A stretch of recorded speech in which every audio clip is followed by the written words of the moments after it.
They look the same. Well, one of them goes from 1 to 6, the other has 7 and 8. Otherwise, yeah, they're black and white, so they're quite similar.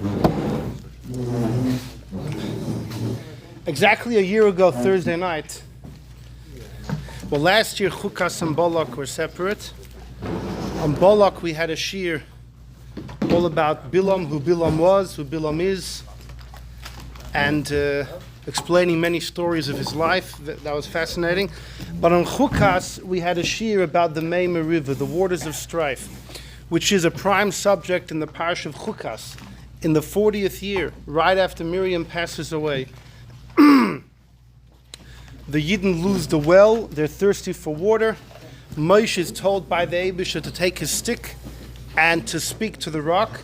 And he and Aharon, they endeavor to produce water from the rock. Moshe hits the rock. The abolish is upset at Moshe and Aharon. He decrees they both must die. They will not enter the Holy Land. What exactly was the sin? It's very ambiguous parsha.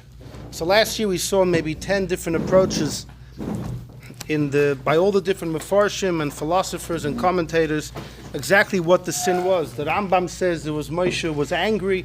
He rebuked the Yidden. He said, Shimu no hamerim, listen you rebels. And the Rambam says it's in his Sefer Shmoyne Prokim, which is his commentary on the Mishnayos. When it comes to Masechta Avos, in his Pirush HaMishnayos, he wrote a foreword to Masechta Avos, known as the 8 chapters Shmoyne Prokim, and in it he explains that Moshe's sin was the anger. And the Yidden thought that if Moshe's angry, it means God's angry, and they couldn't understand why God would be angry at them. All they wanted was some water, right? Just a little water. Nothing like a little water. And that was the sin. Rashi says it's because they hit the rock instead of speaking to the rock, and we discussed this all last year. What's interesting is that, according to most opinions, Moshe was really the one who carried the burden of the responsibility of whatever happened. Aharon was, we don't want to use the word tag along for Aharon, especially as the Kohen Zayd, we never say such a thing about Aharon, but he was a passive player in the incident. I like you every day better and better. He was a passive player. You haven't heard my shir I have about Aharon and the golden calf. That's why he didn't come. Did neighbor show? No, if I cared, you'd love it. No. Listen, Aharon's Aharon. But he was a passive player in the incident. That seems to be quite clear. And yet the Abish's punishment landed on both of their heads. Right after the Torah has an incident of the Yidden trying to cross through the land of Edom to cut into Eretz Yisrael, the king of Edom, who is from Esau, refuses to allow the Yidden entrance, and that's pretty much the Yidden turn away. They end up in a place called Hor HaHor, the mountain on top of a mountain. It was like a double mountain, and that's where Aharon passes away. So almost immediately after the decree, he passes away. It is a couple months. The decree happened in Nisan. This is in the 40th year of the Yidden in the desert. Miriam passes away in the 10th of Nisan, almost a year before the Yidden enter Eretz Yisrael. With Miriam's passing, the well disappears. The Yidden are thirsty. Many assume it took 3 days until they really complained. But then Moshe hits the rock, or whatever the sin was. The decree happens in Nisan. We know Aharon doesn't pass away till Av. It's a couple months. In fact, the only yard site that's written in the Chumash is the yard site of Aharon, and it says it was the first day. It doesn't use the month of Av. It gives the number of the month, but it's the month of Av. The first day of Av, Aharon passes away. We don't have any record of Aharon davening to enter Eretz Yisrael. He kind of just accepted the decree. And yet Moshe Rabbeinu, when we come to Parshas Veschanon, Parshas Veschanon is in the Sefer of Dvorim. The Sefer of Dvorim all takes place in about a month of time. The Yidden are standing east of the Jordan River. Moshe is farbrenging with all of the Jewish people, and he recounts to them many of the episodes, the incidents, the occurrences of the last 40 years. He retells to them many of the mitzvahs. Some mitzvahs he tells them for the first time. But in Parshas Veschanon, Moshe is recounting to the Yidden about when he davened in the past. So when is he saying Veschanan? About a month before he passes away. Moshe passes away, Zayin Adar. About a month before, in the beginning of Shvat, Moshe's telling the Yidden, Vo'eschanan el Hashem, I daven be'esahi at that time. When is the be'esahi? What's Moshe referring to? Referring to a number of months before the war of Sichon and Oig. This is just a bit of background, just to make sure we fully understand what's going on. I supplicated. Meloshin what? Daven. Supplicated. The tefillah, called tefillah, yeah. Okay, the Rebbe actually learned somewhere that if you're not mitchanen, it could be a tefillah, it's not tefillah. Ha'etzem shel tefillah ze techina. Techina mitatov.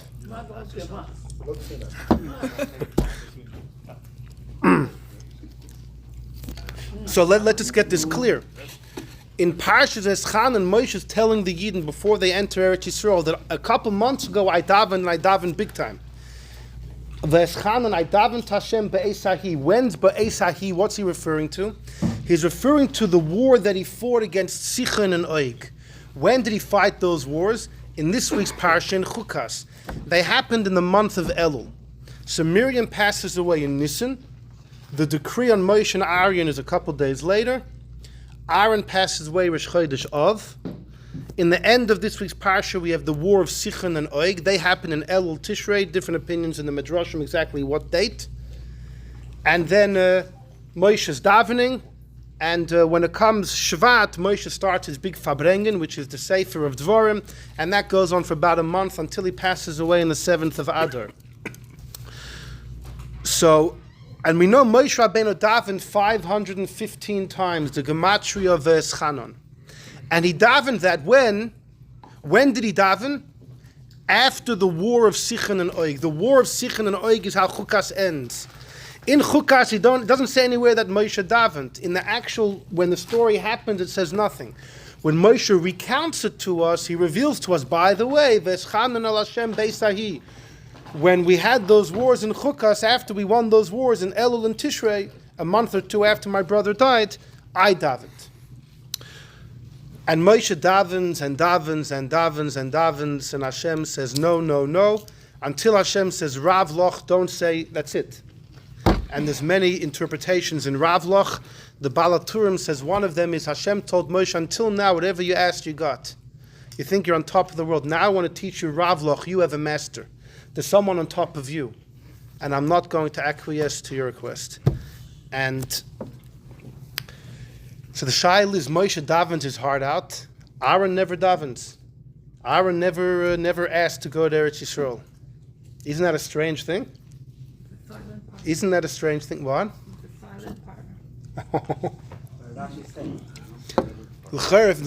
He was a silent partner in the crime, so he should be the one to say, I did nothing? It's funny, Moshe was the one who was the active one in the Meimah River, in the water of strife, and yet he wants to abolish the decree. Aaron did nothing then, and yet Aaron just accepts his fate. His Zera wasn't from the Chet HaEgel already? Okay, so a good point. So we did discuss last year, on a Thursday night at Mendel's place, there's a well-known Abarbanel. Don Yitzchak Abarbanel believes the whole story in this week's parsha of the water of strife, the whole thing's a cover-up. They really did nothing wrong to deserve such punishment to die in the desert. The Eibishter had a cheshbon, a calculation with Moshe and Aaron from years back. You see, why did the Yidden have to wander in the desert until they all died? The reason they wandered in the desert for 40 years, Rashi tells us, is because the Eibishter wanted that all those that between 20 and 60 should die, but no one should die before the age of 60. So they had to, by default, wander for 40 years, so the youngest, the 20-year-olds, would reach the age of 60 and die then. But why did they deserve to die? Two sins. For two sins. A, the golden calf, right after they left Egypt, and a year after that, the story of the spies. Now, Moshe and Aaron were involved in both of those stories, one each. Aaron, each one, Moshe was involved in the Meraglim. Moshe sent the Meraglim. Says Abarbanel, imagine how would it look. Moshe sent those spies, right? They only went when Moshe gave them the green light and the okay. They come back, they just, right, they convince everyone about the jeopardy and the dangers, and the Yidden, they cry. God is upset. Imagine there's a decree on all the Jews, but Moshe gets to go in. How would that look? Moshe kind of sent the whole thing into motion. Aaron, by the Egel, Aaron told them to donate the gold, etc. Aaron had a hand in the Egel. Moshe had a hand in the Meraglim. And therefore the Abarbanel said, since the Yidden, why was it decreed upon them to die in the desert? Because of these two sins. And Aaron had a hand in one, Moshe had a hand in the other. The Eibishter never planned on Moshe and Aaron going in. But the Eibishter respected them and didn't want to openly declare that Aaron and Moshe are responsible for the Egel and for the Meraglim. So the Eibishter didn't say anything until he was looking, he was waiting, till he found something. And this story in this week's parsha of the waters of strife, the Meimah River, the Eibishter found his Motzah Bal Choiv, Ligvoi says Choivoi, the creditor found an area to collect. It's just a cover-up. The Ralbag says something similar. The Ralbag, who we harassed the other week, so now we have to quote him for... The Ralbag, in his commentary on Chumash, says similar to the Barbanel, but even more delicate. He says, Moshe, Aaron, and Miriam were the leaders of that community that left Egypt. The Dor HaMidbar were led by Moshe, Aaron, and Miriam. They were the leaders. They were the shepherds of the flock. If the flock isn't going into Eretz Yisrael, the leaders aren't going in. I don't care if they're innocent. The Ralbag says Moshe, Aaron, and Miriam were never going to go to Eretz Yisrael because a shepherd is tied to the flock. But the Eibush had to find some excuse, so he found the Meimah River. So that's even more delicate than Abarbanel. What about Miriam? Miriam. Exactly. So you need the Ralbag for Miriam. In fact, there's a Rashi in Chumash in Parshas Zois HaBrocha. Rashi says, on the words Teriveyu al Meimah River, Moshe tells the Eibishter that you were unjust with Shevet Levi because if Moshe and Aaron screamed at the Jews, but what did Miriam do? So you see, Rashi says that Moshe never understood why Miriam was punished not to go in. The Ralbag says it's because she was a shepherd. She was the shepherd. She was the leader of the ladies. The flock doesn't go in. The shepherd doesn't go in. That's it. No, the Eibishter's decision. Moshe definitely didn't. It was the Eibishter was Geyser. That's to explain why by two you have to find an excuse, by Miriam now. Even Moshe. Oh, you said, okay, you will.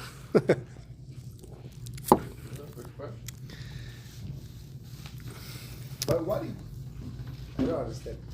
Women, I'll tell you in a second. The whole concept. In Torah, you have mitzvahs, you have lo ta'aseh, ta'aseh, fine. Minhag, the Raisa, the Rabban.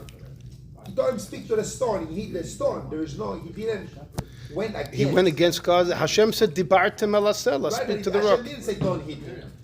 It's a mitzvah. He broke a mitzvah saseh. Hashem said, "Do this." You should know the Ramban asks on Rashi. Hashem told Moshe to take the stick. He said, "Take the stick and speak to the rock." What was that?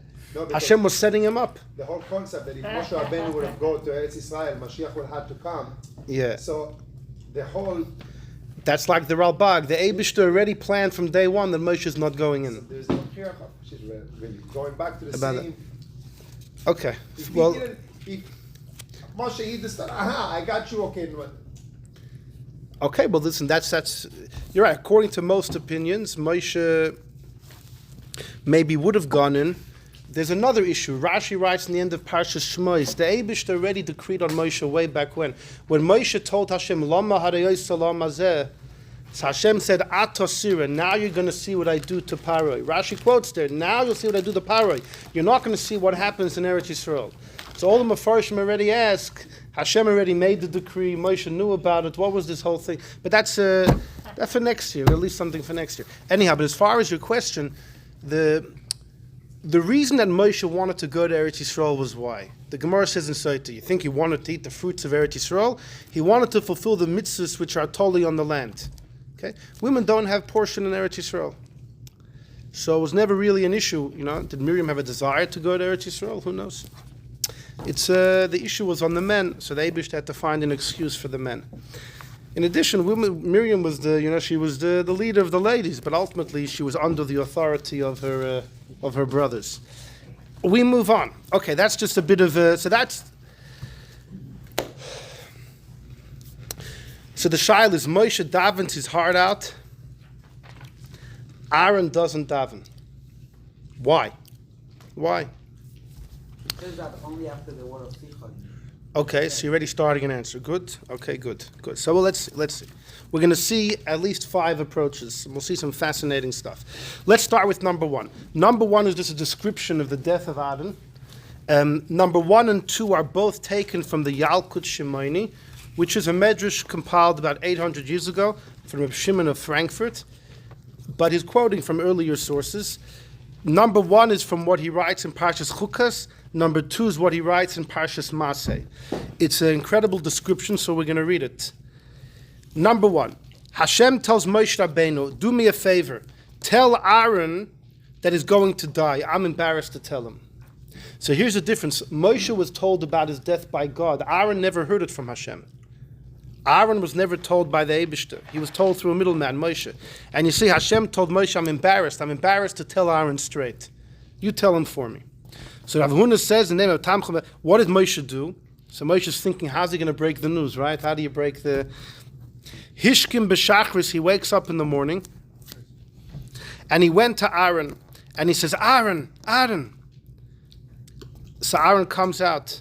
He says, Aaron asks him, what are you doing so early? What are you doing here? You came to me? You're here so early. So Moshe told him, last night there was something I was learning in the Torah, and I have a big kasha. And so Moshe says, I have a kasha in the Chumash. As I woke up early, I thought, who's going to help me? You know how to learn. You'll probably answer my questions. So Aaron asked him, no, what's the shaila?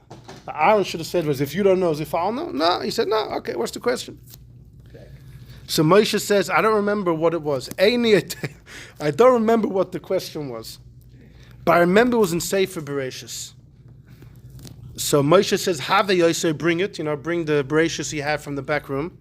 V'nikra boy. Because Rashi already says in Chumash that on the day, right before Matan Torah, Moshe had already written down everything from Bereshis until Matan Torah. It was already written down. Right? Moshe had everything already written down. By the word of God, obviously, but it was already all written down. So you can imagine during the 40 years of the desert, many Yidden had copies, and they were all learning Sefer Bereshis like we learn. So Mastama Aaron had a copy, so Moshe says, bring it out, v'nikra boy, let's learn it. So he brings a Sefer Bereshis, and they read every parsha in the beginning, and on each one, Moshe says, the Eibishter had gut gemacht, the Eibishter created well, he did well. But then they came to the creation of man on day 6. And Moshe says, what should we say to Adam Rishon? He brought death into the world. We're in the middle of number 1. Aaron tells Moshe, my brother, don't say such a thing. You're blaming death on Adam? This is God's decree. And he says, Adam and Chava were created by the Eibishter. The Eibishter married them off. He made 13 chuppahs for them. But he ate from the Eitz Hadas, and God already said, Ki afarato, your dust, your earth. It's a big shaila exactly what though that line means. We're going to skip it. But Armalei,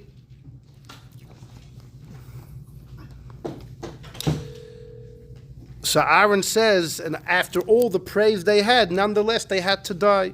In other words, as great as they were, this is the decree of God. So Moshe said, no, not me and you. I was shoylet malachi hashars. I went to heaven. I forwarded the angels to get the Torah. You atzar to someone. Last week's parsha, Aaron stops to Malach Hamavos. So Moshe says, Lo yisafeinu lekach. We shouldn't have such an end of death. We should live another 20 years. What's that? That's 20. Good shilas. They were Moshe was 120 at the time. Well, Moshe was 119, assuming that he turned 120 the following Zayin Adar. Wow, 3 years older. Anyhow, they will continue talking until Moshe mentioned the idea of death to Aaron. All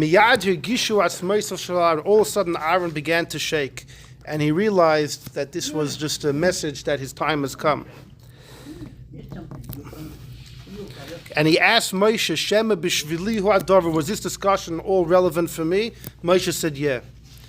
This was when they were still this was early in the morning, probably the morning Aaron's dying in his tent. All of the Yidden got wind of this, and they see that Aaron Pasha shrank. He shrank. And Aaron said, my heart is empty inside. The fear of death has been cast upon me. So Moshe asked him, are you ready to die? He said, yeah. So Moshe said, let's go up the mountain. We're in number 1, 5 lines from the bottom. So then Moshe, Aaron, and Aaron's son Elazar, the 3 of them, they ascended the mountain. The Yidden watched, but the Yidden didn't know why they were ascending. Says the Medrash, if the Yidden would have known why they were ascending for Aaron to die, the Yidden would not have let them go. But they thought that maybe Aaron was going to see God. Moshe, Aaron, and his son, they reached a cave. When they reached the cave, Niftuch we're in the second last line of number 1, the cave opens up, and inside there was a bed, Ma'aseh Shemaim, a heavenly bed. And Aaron was wearing his 8 clothes of the Kohen Gadol. He took off his clothes, and Elazar wore them in front of his father, and then a thick cloud enveloped Aaron. Look at number 2. Number 2 is a description, the same sefer in Parshas Maseh. But here you have some more details. Amalei Moshe told his brother as the cloud was enveloping him, Ma Toroya, Aaron, what do you see? He said, Eini roya klum, I don't see anything. But the Anana covered the cloud of glory, Malbish Sevore Sha'atam Mafshit. That Aaron was wearing the big day kahuna, Moshe was stripping him of the clothes and clothing his son. And so Aaron's going to be naked, right? Those limbs will be bare. So every limb that Moshe uncovered by taking off the cloth, the Anana covered Aaron. Moshe uncovered him till his thigh, and then Anana covered him till his neck. And he said, Aaron, my brother, what do you see? What is death? And Aaron said, till now there was nothing. But there's a cloud of glory which has covered me till my neck. Once he was fully uncovered, the cloud covered him completely. And Moshe said, Aaron, Achi, what is the death of the righteous? Where are you? So Aaron said, Eini kedai lo'er malach. I'm unable to tell you. Ella, but one thing I could say is like this. Halavai mikoidim zman bosi lekan. Halavai, I came here earlier. That's how blissful it was. Halavai, I was here earlier. Kishara Moshe, when Moshe saw what was happening, he desired to die the same way. Okay, this is the well-known description. What? Similar death. Yeah. And we know Aaron died Mrs. Neshika.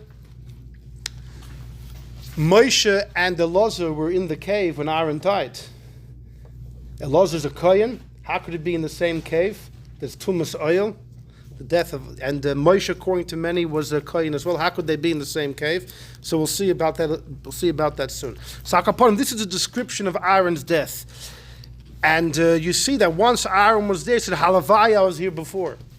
Balacher, beforehand, you see in the Medrash number 1, when he first found out he's going to die, he wasn't so excited, right? His whole body began to shake. He said, "Eimois mavis nafli." He was afraid. So why didn't he daven? Yeah, once he tasted the bliss, he said, Halavai, I was here earlier. But before he tasted that, he was l'chayra completely shaken about the news, yet he didn't say, let me daven to the Eibishter. And the question is, why? Okay. By the way, just tangential, join me in number 3. Number 3 is the Tiferes Yonason from Rabbi Yonason Eibishitz, who wants to know, Taka, why was Aaron strategically buried next to the area of Edom? Aaron is buried right by the border of the land of Edom. Do we know where his cave is? No, we don't. We don't. Just like people buried him? No, we don't know. Just like Moshe. Yeah. Isn't he in Jordan? There's always Jordan. Yeah, I'm sure there are. But it's not 100%. Then the sand that those same people will say they know where Moshe is too, and they'll say they found Har Sinai and everything. Number 3. So this is a beautiful piece from Rabbi Yonason Eibishitz. Number 3. Ulekach Moshe. Where was Moshe buried? Next to Baal Pe'er, which comes up in the end of Parshas Balak. The Yidden worshipped a certain Avodah Zarah called the Pe'er by letting out the what's the English word? Whatever it is. Yeah, that's the word. In front of the Pa'er. And Moshe was buried next to it. Ulakach Moshe, why was Moshe buried? Asher Shah, he waited in the mountain 40 days and 40 nights without eating. Moshe represents above achila, above food, the excrement that they worship the Pa'er with was a result of excess food. And Moshe symbolizes the complete elimination of food. And a B'zchusoi mon came. And guess what? When the Yidden ate mon, they never went to the bathroom. Hanivla be'varmel, swallowed in the limbs without any tzoya. So Moshe is the perfect one to protect on the oven of Pa'er. B'amesh and Nikvasham, that's why Moshe was buried next to Pa'er. Because Moshe is the antithesis of Pa'er. So to Aaron and Edom. Aaron needed to be buried on the Gvul of Eretz Edom. Why did Aaron have to be buried there? Because Esav always has a taina against us. You know what that is? Hachikodesh ma Yankov, that the Yidden are Yank. Why was Yaakov called Yaakov? Because he's a trickster. V'yakveni zeh pamayim. It says and told us, Esav screamed, he tricked me twice. Ki lokach lo yabechera. He took the firstborn and he took the brachas. V'agdul la'atzmai. And Esav was gadol mimeno beleda. Esav was older, and he said, "V'haveraku gozul b'yadai." Esav screamed that everything Yaakov has is theft. So how does Aaron remedy that? Because Aaron, who was older, Aaron or Moshe? Aaron was 3 years older than Moshe. Aaron was gadol min Moshe b'shanim. He was older than Moshe. Mikal Bakum, nonetheless, he was meichel to Moshe all the greatness b'simcha, as Hashem told Moshe in Shmos, "V'ra'achav v'samach liba." Aaron will be happy for you. Because Moshe was greater than Nevuah v'chachma. Aaron was the firstborn, and he was happy to give it all up, right? So that's the answer to Esav. Just because you're the firstborn doesn't mean you have any rights. Aaron was also the firstborn, but he understood that Moshe deserved the greatness. Moshe was the king in wisdom and in prophecy. That's point one. Point two is v'chei nitlo ha'avodim min ha'bechayim v'nitno la'Aaron. Aaron was given the kahuna from the firstborn. So what does that show? That just because you're a firstborn doesn't mean you get everything. Fakert. It can be taken from you and given to somebody else, namely Aaron. So that's why Aaron is the answer to Esav. You're the firstborn. A, I was also the firstborn, and I lost it to Moshe, and I was happy. And B, the firstborn has the avodah? Not at all. I'm the one who got it from the firstborns. Al Kain, therefore, Aaron was buried on the border of Eretz Edom to show that, to demolish Esav's arguments. Fine, an interesting thing. So Aaron was strategically buried in an area just like Moshe was. But we still have not seen any answers to our question of why did Aaron not daven. So look at number 4. Number 4 is the Ramban in Parshas Kairach. Kairach spews his venom, his machlokas. Vayipal al ponav, Moshe fell on his face. Says the Ramban, V'loi vayiplu, doesn't say they fell. It doesn't say Aaron fell, only Moshe. Ki Aaron b'Moshe b'kedushaso lo yana davar b'chol ha'machlokas hazu. When Kairach fought, what did Aaron say? Aaron said nothing. Aaron never said a word. Vayhi kamachrish, he was like a deaf mute, silent. Ukamayda, it's as if he admitted, he agreed that Milas Kairach gedolim mimalasai. It's a fascinating Ramban. The Ramban said when Kairach came out with his taina, Aaron said he's right. Aaron said Kairach is taka greater than me. No, than me. Than me. Aaron said Kairach's greater than me. Really, he should be the one in the job of Kohen Gadol. So why am I here? Because God said so. But Aaron did it because Moshe said so, and that's what God decided. No, he's saying that's a Moshe. Moshe is the Melech. He's listening to the. Okay, are you saying the word Melech goes on Hashem or Moshe? Okay, either or. But the point of Kairach is that Aaron is greater than me. Why did he think he was greater? Why did he think? Kairach was a great man. Kairach, we had a Shabbos thing, a Shabbos afternoon.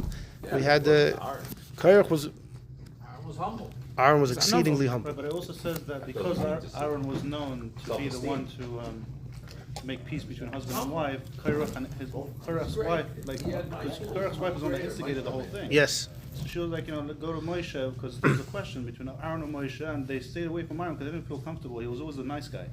They're going to go and argue with a nice guy. So I think I read that in Rashi or somewhere. That the reason Aaron said nothing because the attack wasn't directed towards him.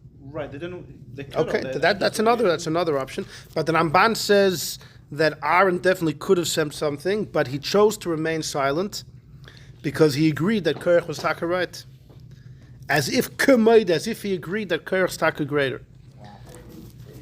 So you see from here that Aaron doesn't. Aaron never. If Aaron didn't fight Korach when Korach tried to demolish, to pull him down, so for sure Aaron's not going to fight with God. So you can say it's Pashut, not Aaron's nature. It's not Aaron's nature to respond. It's not Aaron's nature to answer back, to, so to speak, stick up for himself. He didn't do it by Korach. I mean, you have it all the time. You have the famous Vayidim Aaron, when Aaron's sons, Nadav and Avihu, pass, and a horrible tragedy, and Moshe says, God said that He's going to sanctify the Mishkan with the most holy, and He did it with your kids. And when Aaron heard that, Vayidim Aaron, he was silent. And Bechlal, we find that Moshe, the Medrash says, there were times Moshe got angry. In fact, Rabbi Elazar ben Azariah says 3 times Moshe got angry, and each time he came to a mistake. Boliklal kas, boliklal tos. He got angry, made a mistake. What the 3 times aren't negaya now. But Aaron, you never find that Aaron was completely a man of peace. In the Avos D'Rab Nosson, it says when Moshe would rebuke people, Moshe knew how to give a rebuke.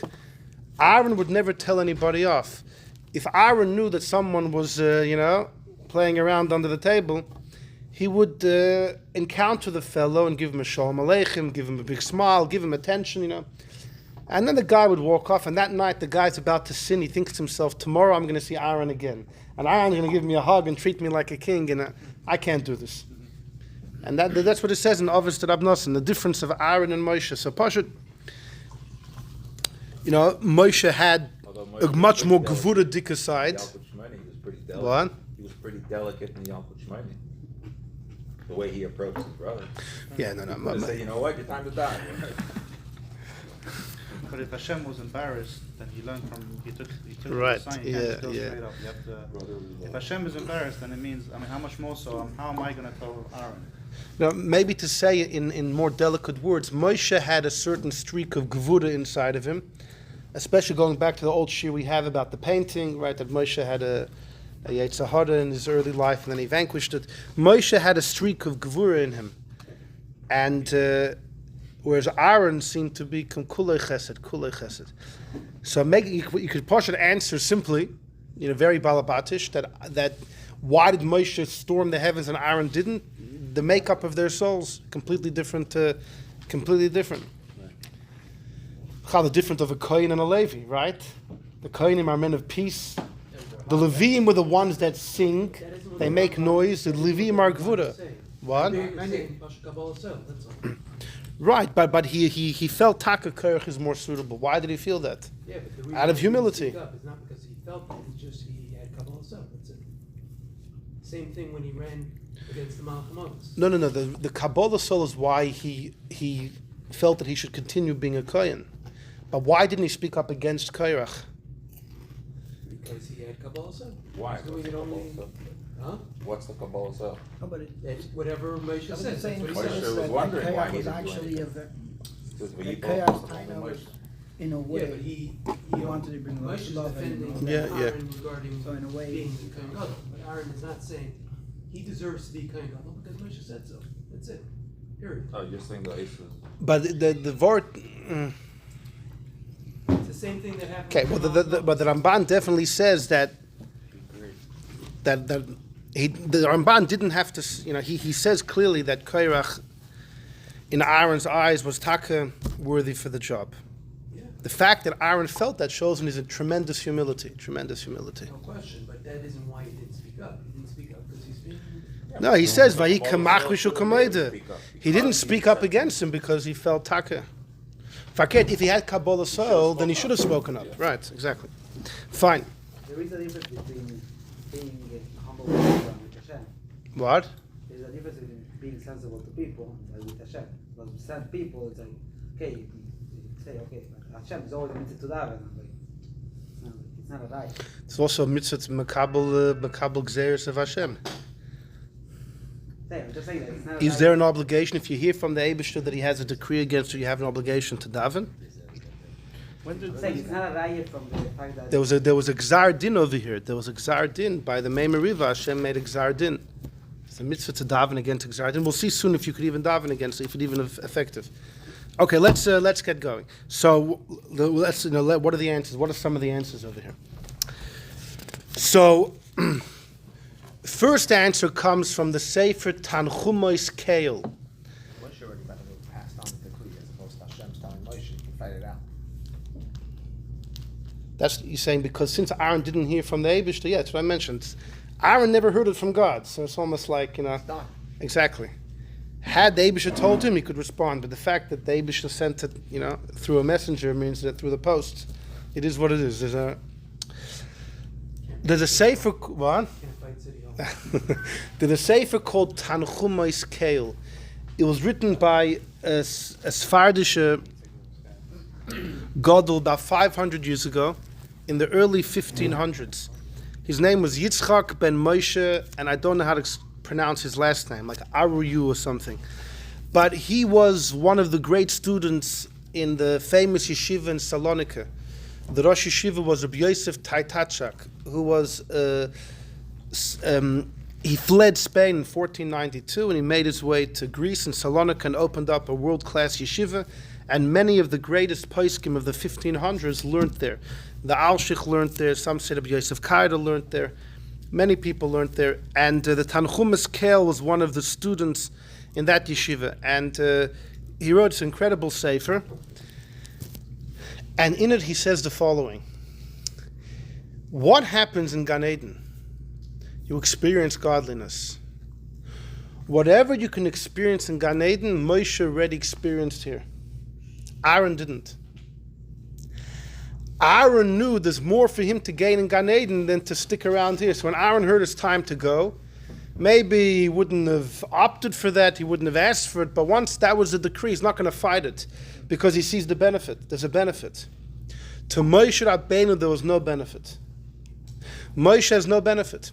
In fact, we saw in number 2 that Aaron said, oh, what I'm seeing here, Alavai, I was here earlier.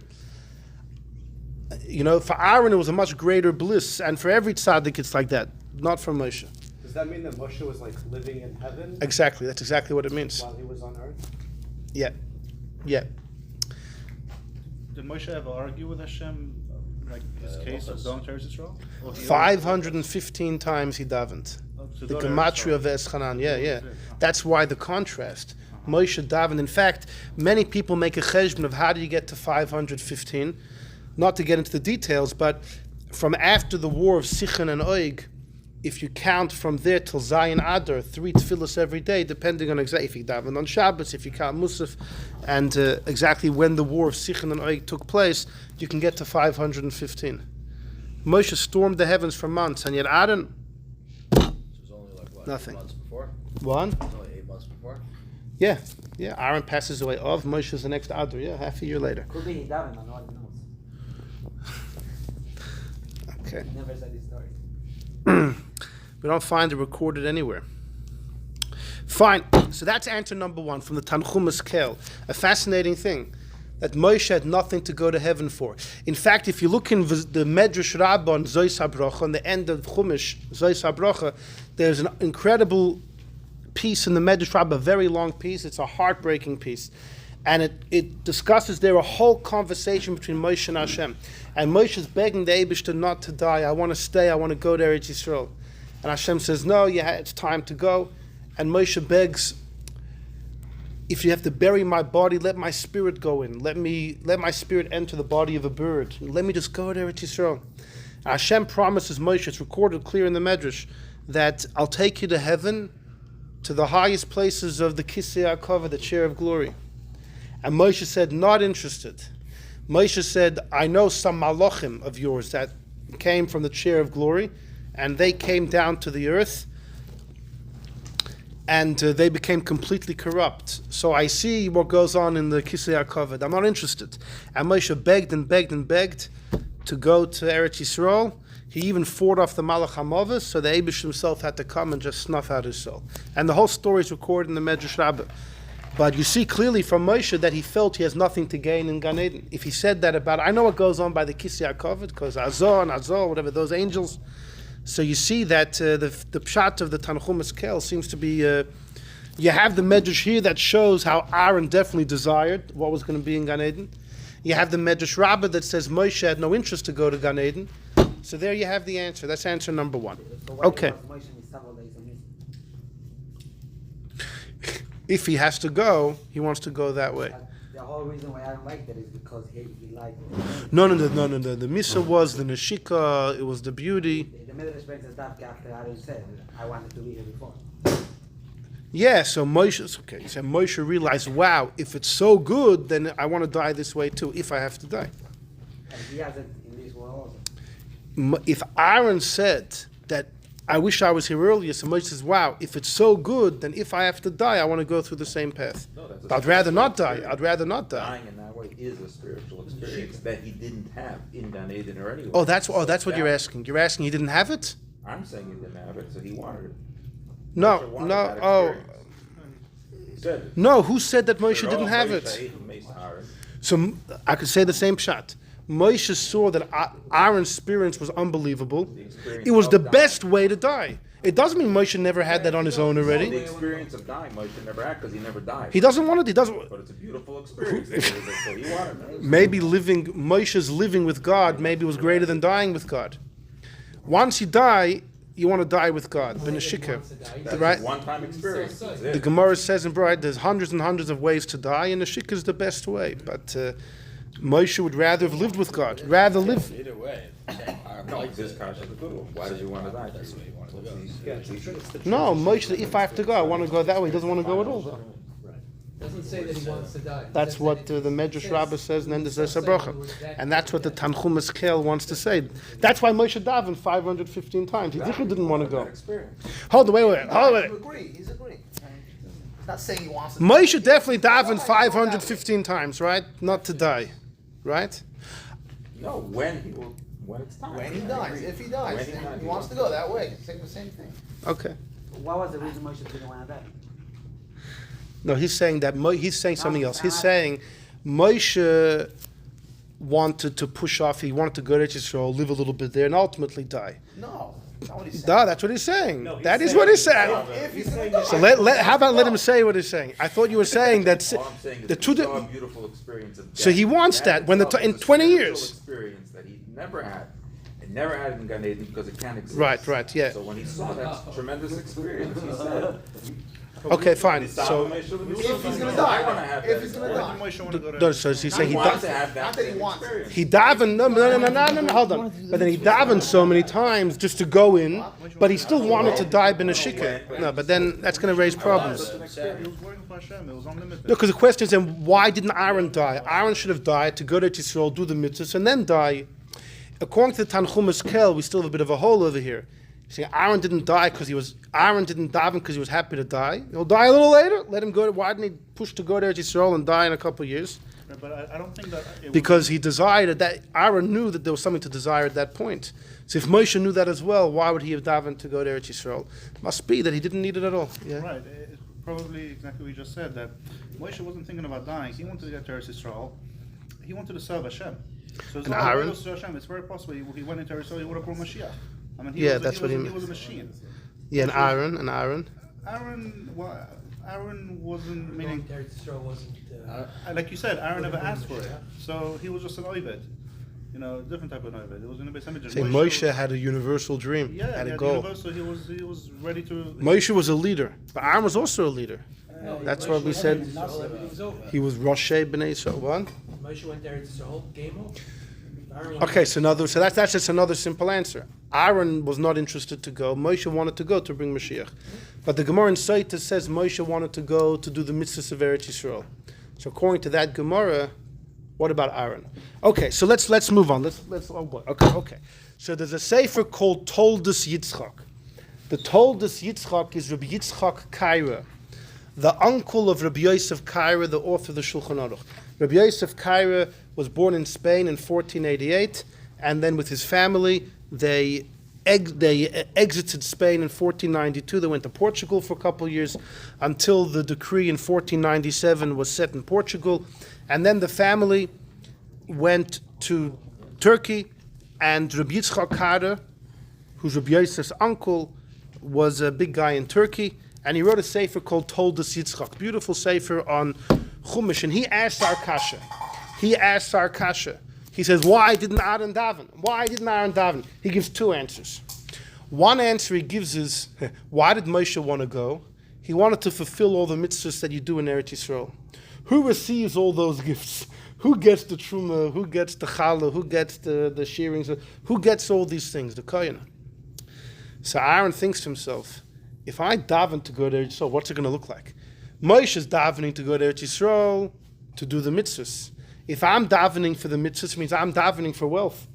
How's that going to look? Everyone's going to hear there was a decree, but I abolish the decree because I want to go to Eretz Yisrael. Why? So I can receive my stipends. So he says because of that, Aaron didn't want to daven. Okay, it's an interesting idea. Why did Moshe want to do all the mitzvot in Israel if he's already living in heaven and he's got nothing really to look forward to? That's why he wants to do the will of God. So we ascend to heaven. Well, that's until we learn Chassidus.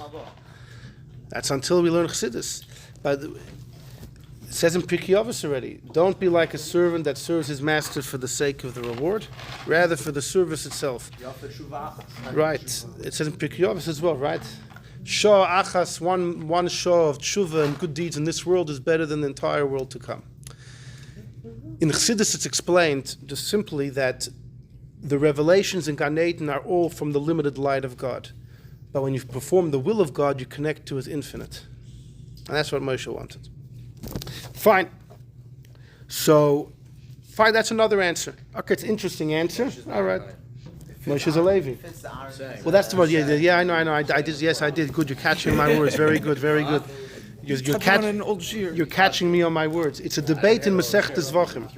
In Masechtas Zvachim, it's a debate if Moshe was a Kohen or not.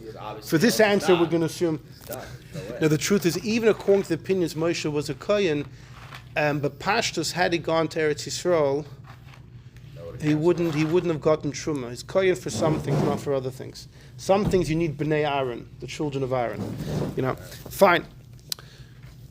The Toldos Yitzchak gives another answer. Rabbi Yitzchak Kaira gives another answer. Now we're holding answer number 3. And he says, you know what the difference of Moshe and Aaron is? What happened to Moshe's kids? Gershom and Eliezer. What happened to them? Nobody knows. What happened to Aaron's son Elazar? He's the next Kohen Gadol. Says the Toldos Yitzchak, because Aaron left a child that succeeded him, Aaron felt satisfied. He felt complete. Whereas Moshe felt that everything was just, the rug was being tugged from underneath his feet. Moshe felt everything is ending. What? It's almost an opposite answer than the first answer.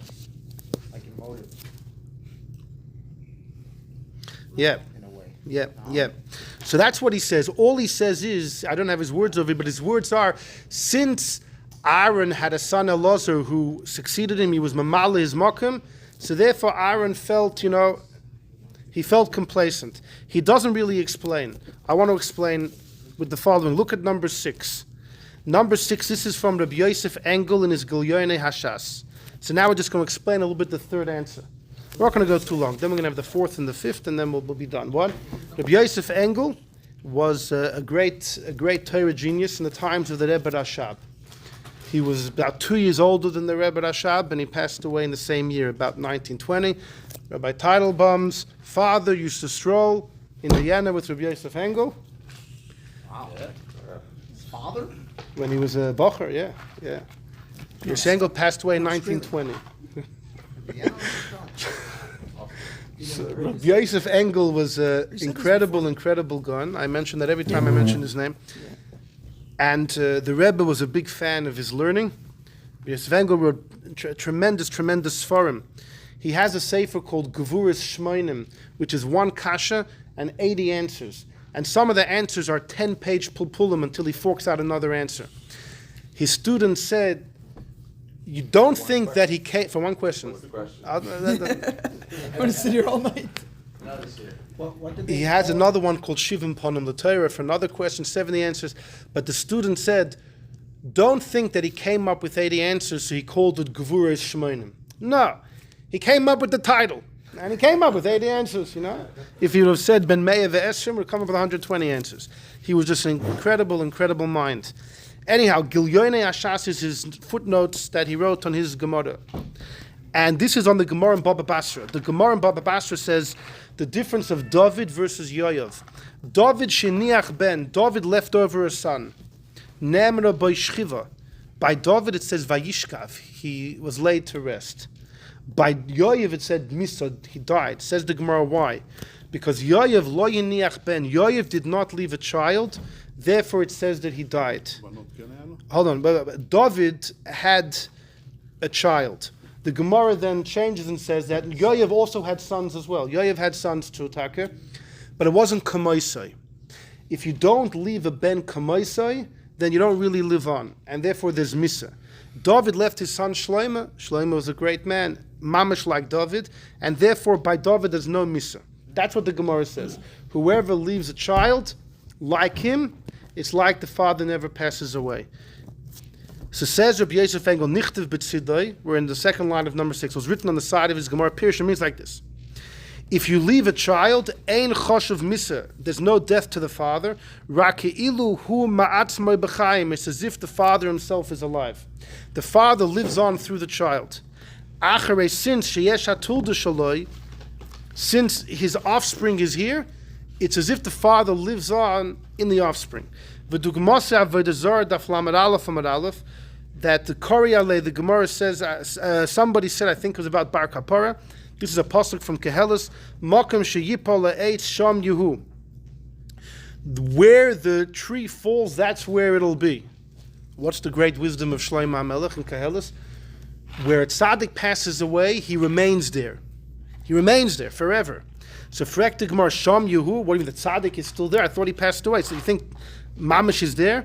Elo Sham Yu Peiroisov. Rather, where a tzaddik passes away, his fruits will still be in that area, if his teachings are accessible there. That's what the Gemara says. Pirush said to Yosef Engel, what does that mean? The loy ba lahagia rak lefarish. The Gemara is not falling back, rather explaining. The kivan the sham yu peirosav, since the fruits are there, it's as if the tzaddik himself is there alive. The karinon bei sham yuhu. In other words, when the Gemara says you think he's there, no, it's only his teachings. You take out the word no. You think he's there? Yes, he's there because his teachings are there. And he lives on in his teachings. And then he says, he brings the famous Gemara, Yankov Avinu never died, because Ma Zare B'chayim, if his children are alive, so too he's alive. V'hainu, says Rabbi Yosef Engel, Kivan de Zare B'chrech B'chayim, Yankov's kids will always live. Gemir, we have a tradition, B'lei Kol HaShifta. No Shevet will completely be destroyed. Therefore, Nechshav, as if Yankov's alive. But then he says one thing, the problem is like this. Yoav had a son, it just wasn't as great as Yoav. But why isn't Yoav living on in his son? It's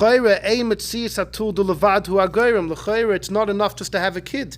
Yoav had a kid, and yet we say Yoav had Misa. But I don't get it. Why didn't Yoav live on in his son? The answer is like this. The im ein haben kamoisai, if the child, you're 100%, your child's 50%, then your extra 50% doesn't live on. You're 100%. Your kid is 40%. So the 40% of you will live on in your kid, not the extra 60%. That's what he said. The extra that the father has over the kid, ein lo tulda, has no continuation. And then that part does misa. So Yoav died, the part of him that wasn't represented in his son. David was completely represented in Shlomo, he completely lives on. It's a fascinating Rabbi Yosef Engel. What? None of us are like Yaakov. You always have somebody like Yaakov. I guess you have, right, Nossi is Rosh Tevis, Netzutzah Shel Yankov Avinu. You're right. L'chayr, what? Could be all the sons together make up? When you, okay. These are good points. But I just want to say, hold on a Kabbalistic point, there is a sefer known as Chemdes Yomim, one of the most controversial Sfarim that there are. Now's not the time to get into a whole shir about it, but it was discovered a couple hundred years ago by Rabbi Yisrael Yankov Al-Ghazi, who was a Rav in Turkey and then came to Eretz Yisrael. And he says that when he was in Svas, he found manuscripts, and he thinks it's from a Kabbalist by the name of Binyamin Halevi, who was a known Kabbalist, a student or a grand student of the Arizal. And this Yisrael Yankov Al-Ghazi prints the Sefer Chemdes Yom. It's a long Sefer, halachas minhagim based on Kabbalah for the whole calendar year. Rabbi Yankov Emden gets hold of the Sefer, and he's convinced it's written by Nathan of Gaza, who was the PR man of Shabsai Tzvi. And Yankov Emden wrote about it. He said, if you look through, you'll find so many hints that it says Shabso, it says hints to Shabsai Tzvi.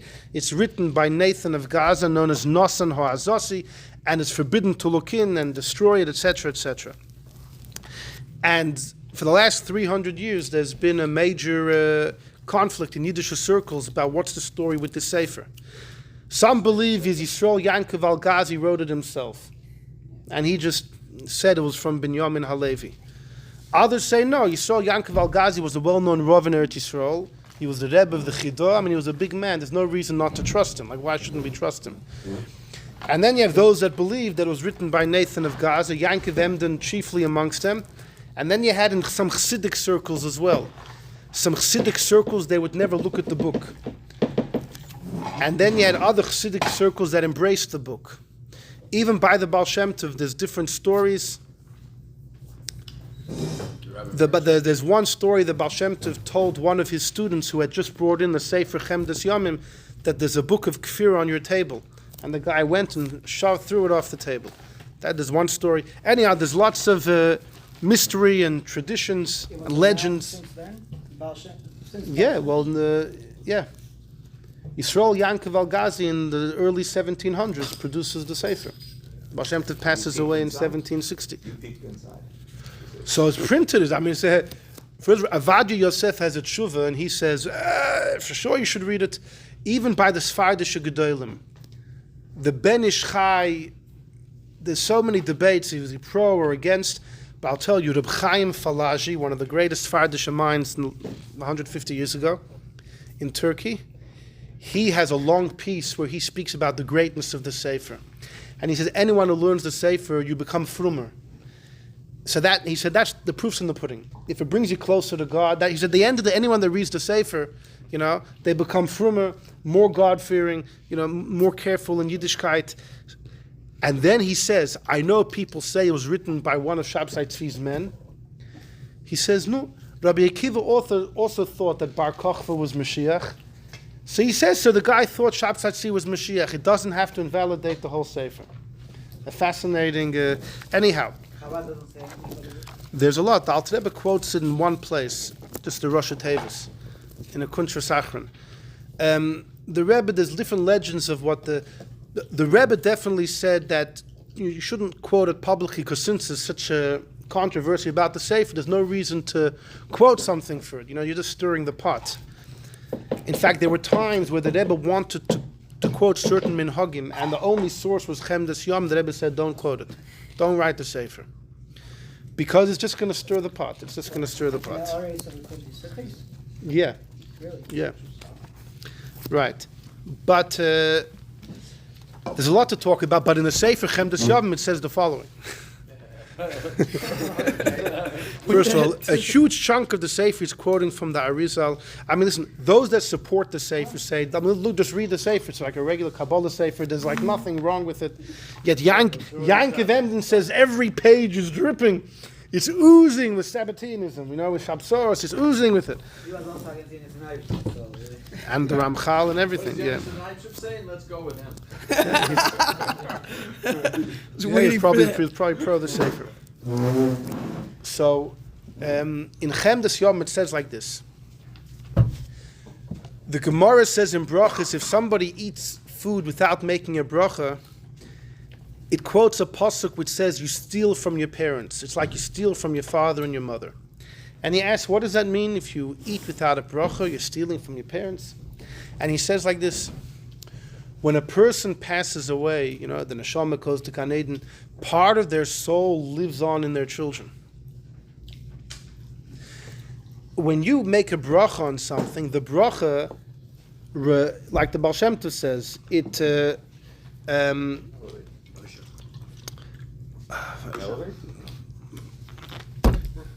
triggers the spark that's inside the food, and then that nitzutz can be nichlal in kedusha. It can attach itself to your soul, and your soul gets spiritual nourishment from the food. Your body gets physical nourishment from the physical part of the food. The spiritual energy of the food nourishes your soul. And he says, but what about, there's a part of your father and your Zayd and your mother and your Baba inside your soul too. So if you don't make a bracha on the food, you're robbing your parents from that opportunity. And that's why the Gemara says if you eat without a bracha, you're robbing your parents. You're robbing the part of them that exists in your soul from that opportunity to be nourished by the Spirit. You don't like it, huh? Now, if you look in the Ur Chaim said a similar thing in Chumash. Yankov said, I don't want my name to be mentioned with the fight of Korach, for example, yeah? So when Korach, his yichus is mentioned, Korach ben Yitzhar ben Levi, he doesn't say ben Yaakov. Yankov davened that his name shouldn't be mentioned with them. So everyone knows Yankov's the Zayta. Like, what did he gain from this? So the Ur Chaim says, Yankov was begging the Eibishter, when he said, Bikaholam al techad kavodi, I don't want my name there. What he meant was, the part of me that lives on through Korach, I want it not to be tarnished from his activities. I want the spark of my soul that lives on not to be tarnished by him. That was his request. So, accordingly, you could say the big difference of Moshe and Aharon. Aaron's son Elazar goes to Eretz Yisrael. So Aharon went. The part of him that lives on in his son goes to Eretz Yisrael and lives on as the Kohen Gadol, And Aharon completely lives on, like we saw from Yosef Engel. Aharon was like David; he left a son just like him. He completely lives on, as if he didn't die, and his life continues. But Moshe Rabbeinu, his kids were well below his level. So the Toldos Yitzchak just said Moshe wasn't satisfied because his kids didn't continue his path. But you could say even more than that there was a big chunk of Moshe not living on and wouldn't make it to Eretz Yisrael when his kids came to Eretz Yisrael. Like Rabbi Yosef Engel says, only the amount, however great your kids are, that portion of yourself lives on, but not the extra. So that huge chunk of Moshe, Moshe could have been many, many times greater than his kids. So the majority of Moshe's identity wouldn't be going to Eretz Yisrael. That's why Moshe davened. That's answer number 3. Turn the page, we go to answer number 4. Number 4, we get to Gilgulim. We had to throw in some Gilgulim over here. This is an answer, and I'll tell you that I found Mamash a gem a number of years ago. I was so excited. And this year I saw that the Chidah in one of his Sfarim already says it. And sometimes people say that, I found the idea in a great sefer and they were overjoyed. Here I have to say I was not overjoyed because I thought I finally had something of my own, and that wasn't the case at all. Now, number 7 is the Chidah. In his sefer Midbar Kedemus, he has 2 things about Aharon. We'll read them. The first one, Aharon. Haran, Avram's brother, was a Gilgul of Adam Harishon who served idols. When Adam ate from those fruits, it was tantamount to worshipping idols. And Haran came on the scene. Haran, Avram's brother, was supposed to fix up Adam, but he didn't fix it all the way. Right? Haran, only allowed himself to be cast in the fire because he thought he would live, etc. Ukadei l'saken, to fix it all up, Haran came back as Aaron. That's why you have the letters of Haran inside Aaron. And therefore, when it came to the golden calf, this was the chance Aaron had to fix it all up. Aaron should have been killed. When the aide of Rav said to make the calf, he should have given himself over to death. He didn't do that. Because he saw Chur, his nephew, Miriam's son, was killed. Because Adam Harishon also came into Nocher, and Nocher came into Chur, and therefore Aaron thought if Chur died, it's enough. This is from the Gurei HaArizal. The Ari is known as the lion, his children are known as the cubs. In Likutei Torah, Fine, a fascinating thing. Adam came back So, and killed people? different parts of him. Aaron be'emes should have led himself to be,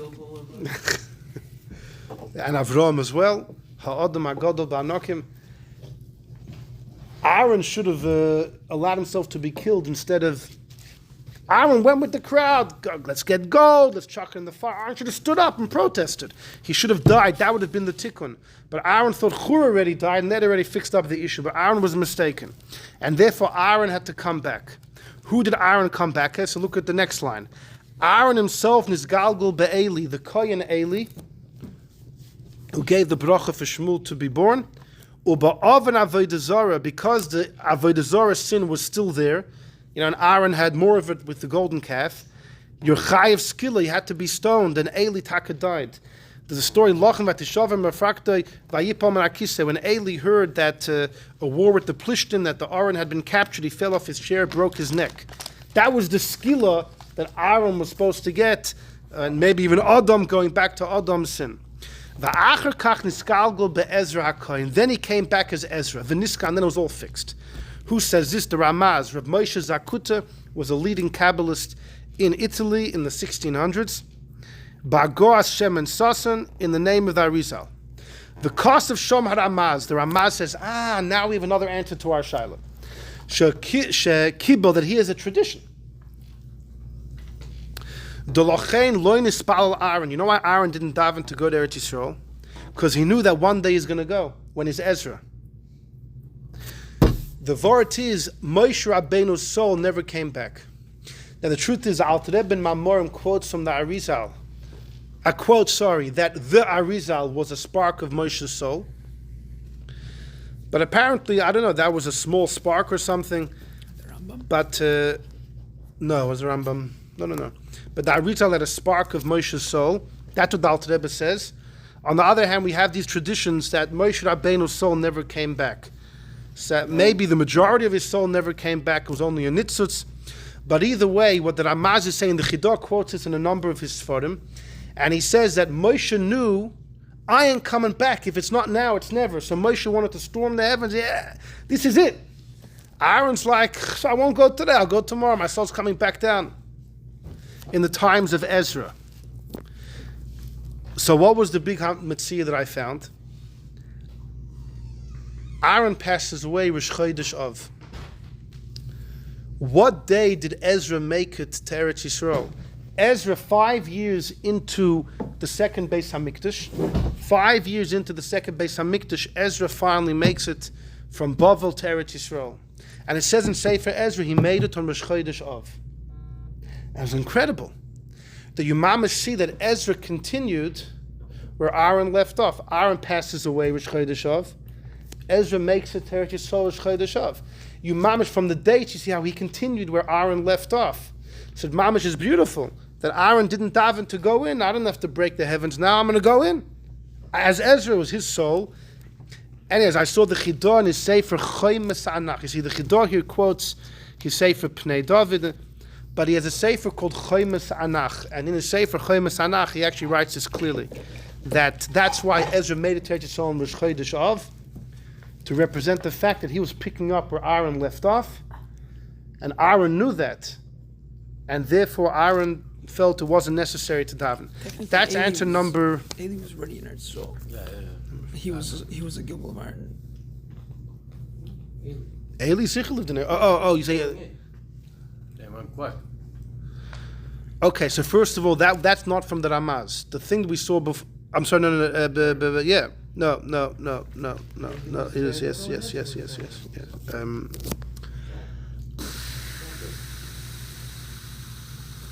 Ezra was coming on. Specifically Ezra. The Ramaz doesn't say specifically Ezra. She said one of them's going to go. You would see his back. Taka. There are other Kabbalists who say those specifically the Gilgal of Ezra. Taka, over here, the Ramaz himself, when the Ramaz says he has a Kabbalah, he didn't daven because he knew he was going to go in. But the Lashon is he knew Sheyachnis, he will lead the Yidden in. Only Ezra led them in. Eli didn't lead them in. So connected to his Gilgolim, why didn't he jump into the fire? Meaning he's good with the pro side, but the bad side, he's Aharon, not going to get involved.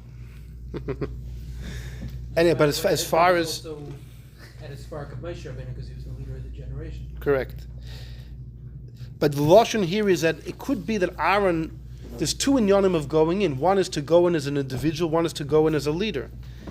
Eli never went in as a leader. He was a leader while he was there, but he wasn't machnis them. Whereas Ezra was going to be machnis them. So it could be Aaron knew that as Ezra he'll have the whole deal. He'll be leading them in as the leader. Why you fix that? It has to be Ezra. Why does it have to be Ezra? Because look at his words in 7, the third last line. Sheyadahinu sheyachnis es Yisrael. He would lead them in. Eli didn't lead them in. Eli was born in Eretz Yisrael. Lead them in was Ezra. Ezra was What going about on. the famous Zion as Pashtus Yeah. Moshe Chaldara Vadara? Meaning, we're saying that Okay, a spark of Moshe, but it's not the Iker Neshama of Moshe. No one's going to say that every single Nasi generation is a Gilgal of Moshe. No one would say that. The Alter Rebbe was a Neshama Chadosha, new soul, right? Not Moshe's soul, but he was also his Pashtus.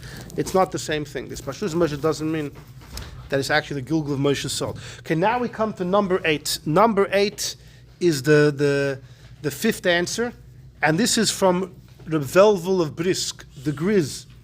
Reb Yitzchak Zev Itche Velvel of Brisk, the Brisker Rav, and the son of Reb Chaim Brisker, the son of Reb Chaim Brisker. And when he was in Warsaw, just before the beginning of the Holocaust, the Friedrich Rebbe made sure that he should have an esrog, a special esrog for Sukkot, and then the Brisker Rav made it to Eretz Yisrael. The Brisker Rav got a copy of the first Ma'im of the Rebbe, Basel Lagan, and he said, the Lubavitcher Rebbe thinks he's Mashiach. Anyhow, having said that, let's read number 8. Ve'eschanu el Hashem, be'esahi lemer. Pirush Rashi, this is in Parshas Eschanu. Rashi says, be'esahi, after I conquered Sichon and Og, like we started. Now, why did Moshe only daven? So this is what you mentioned. Moshe himself only davened after he won the war against Sichon and Og, which is in the end of Chukas, after Aaron dies. Because Moshe then I thought maybe the neder was untied after he defeated Sichon and Og. Frek the Brisker of two shilas. Number 1, why didn't Moshe daven earlier? Moshe waited 6 months. The decree was made in Nisan. Moshe didn't daven till Tishrei. Why didn't he daven earlier? Number 2, if he davened earlier, he could have davened for Aaron as well. See, why didn't Moshe daven for Aaron? The Poil, when Moshe davened, Aaron already passed away. But had Moshe davened earlier, he could have chapped his brother too. Vahaniri says pshas like this: Tzarich bir. Imdim, if Moshe thought that the neder was untied after the war of Sichon and Og, so why did he have to Why did he have to bechlal daven? If there's no more vow, if he thought let me daven because there's no vow, then don't daven. If there's a vow, why daven? If there's a vow, why daven? If there's no vow, why daven? So what's pshat? Veneris, he says like this: the Parshas Meraglim, the story of the spies, God made 2 decrees. First of all, Hashem decreed that everyone's going to die right away. And Moshe davened. V'nizbat la'agzer, the decree tak Hashem said, you know what, you're right. Only the Meraglim will die, not the rest of the Jews. But then Hashem decreed that even the rest of the Jews are going to wander in the desert till they die. They won't go to Israel. Moshe didn't try and daven the second decree. But Sarach Bir Lama, we're in number 8, the 5th line towards the end. Why Taka didn't Moshe daven for the second decree? What was the reason for the second one? No, the Yidden didn't want they didn't want to go to Eretz Yisrael. So Hashem said, okay, you don't want to go, you'll stay here. You're going to die once a year on Tisha B'Av, and then nobody's going to. But Moshe didn't fight that. Why not? So the answer is like this: it's a Gemara in Rosh Hashanah. Now the Gemara in Rosh Hashanah speaks in Daf Yud Ches, when God makes a gzeira, can you actually repeal it? If you daven and you pray, can you annul the decree? And the Gemara says, if you're an individual and God already made a decree, it's machlokes tanoim. If you can. Some say yes, some say no. If you're a tzibur, if you're a community, you can. But if there's an oath with it, it's much more serious. It's much more serious. Every davening is like that, no? When we're davening. The tefillah ma'elis gam la'achar gzar din. The Gemara says davening helps if God made a decree. Avol rak gzar din, which doesn't have an oath. Avol gzar din sheyeshim moishvu aloi. The Gemara seems to say even by a community, they can abolish a decree which is not accompanied with an oath. But if God swore, there's nothing you could do. The Gemara then says, no, even if there's an oath, it could be, but the Gemara does seem to say generally, if there's an oath, then you can't be annulled. Well, if he says it's very simple, Yispar Hativ. How's it different than any davening? Every davening was there too. Abolishing a decree. What decree? The Gzeira Rishona, Lo Yehoya Imashvu. When the Abishta said, I want all the Jews to die right away, God didn't swear. So Moshe was able to repeal it.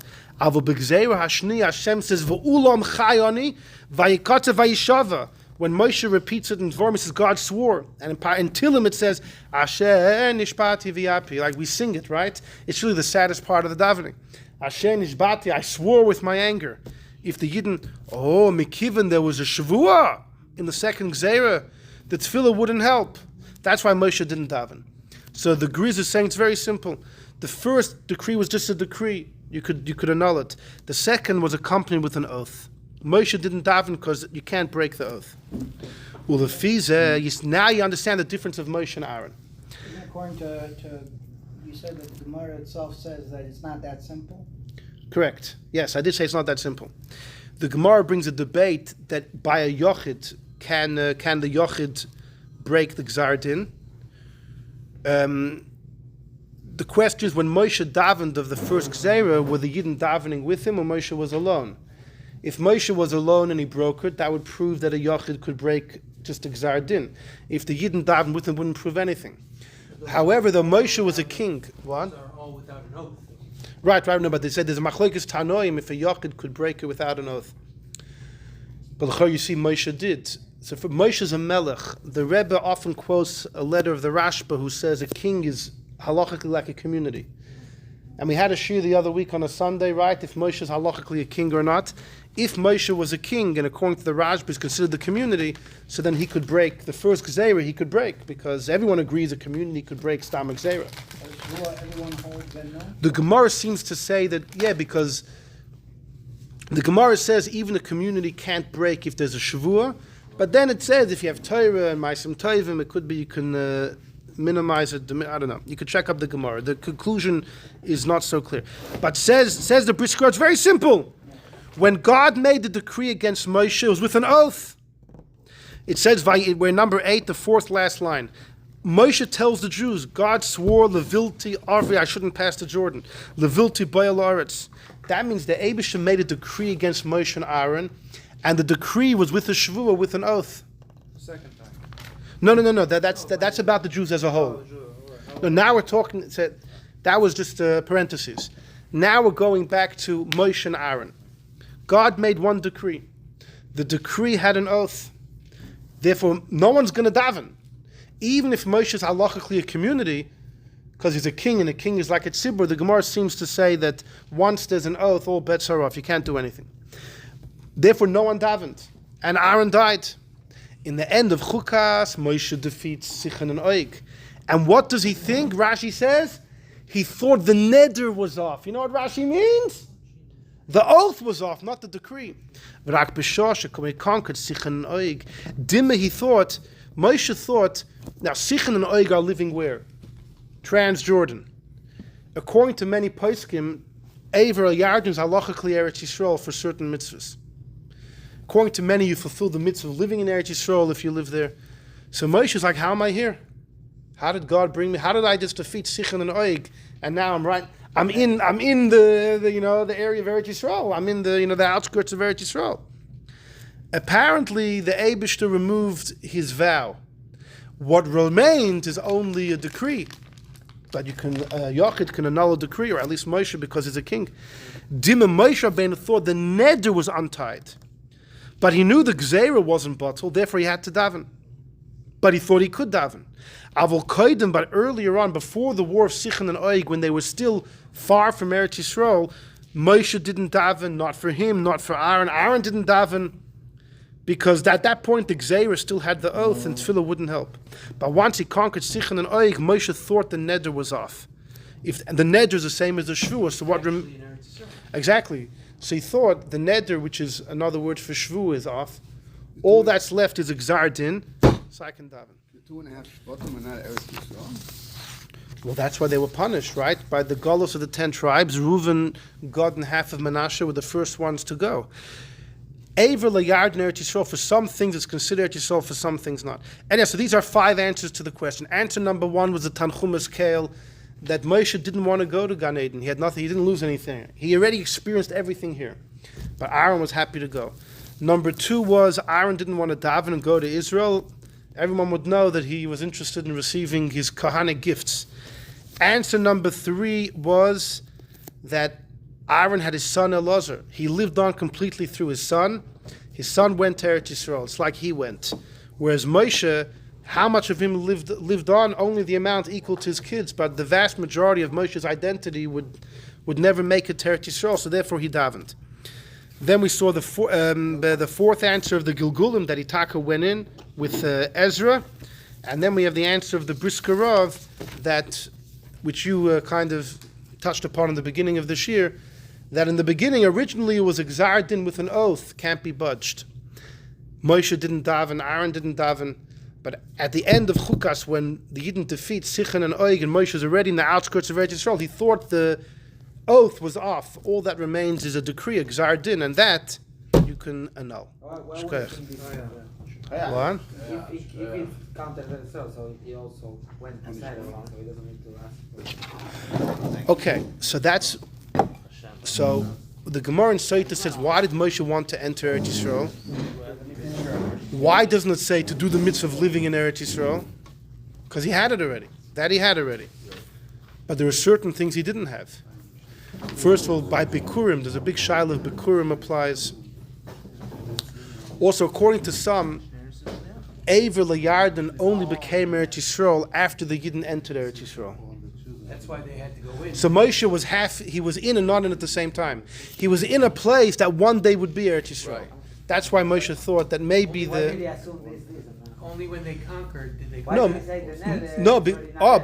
Moshe, I'm not really in Eretz Yisrael because it's those places aren't chayiv in mitzvahs until they enter Eretz Yisrael.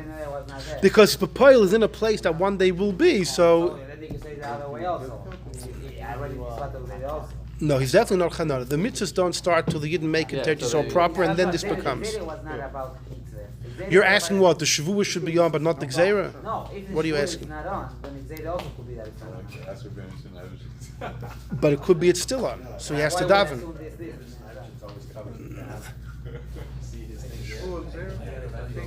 They're both the same thing. God, no, it's 2 different things. Gzeira and Shavuot. Okay, but you can't assume, Moshe didn't. See, Moshe should assume, why wouldn't he daven? I mean, why wouldn't he daven? Of course he's going to daven. Why? You know what? No, because what if there still is a Gzeira? Yeah. Why wouldn't he daven? Alasafik. Yeah. Alasafik. Okay. Wanted to cover all of his bases. The signature, he put the Gzeira already when he came out of the trial. But he gave him a chance to daven. But another Gzeira, the Shavuot. No, the Shavuot and the Gzeira happened at the same time when he hit the rock. That was no. It says before he already said. By Lo Maharayoseh. So the answer to that most hold by Lo Maharayoseh, Hashem told Moshe, you will not lead the Yidden to Eretz Yisrael, but you could come in as an individual. You can come in as an individual. There's still a chance for him to go, right? Right, but by the rock in this expression, no. Yeah. Are there any other kinds of Gzeira that Hashem puts like a oath like this? The Meraglim and the Moshe. If it's the only time, then it shows that when you hang your No, there's another. No, the Gemara in Shana says he swore.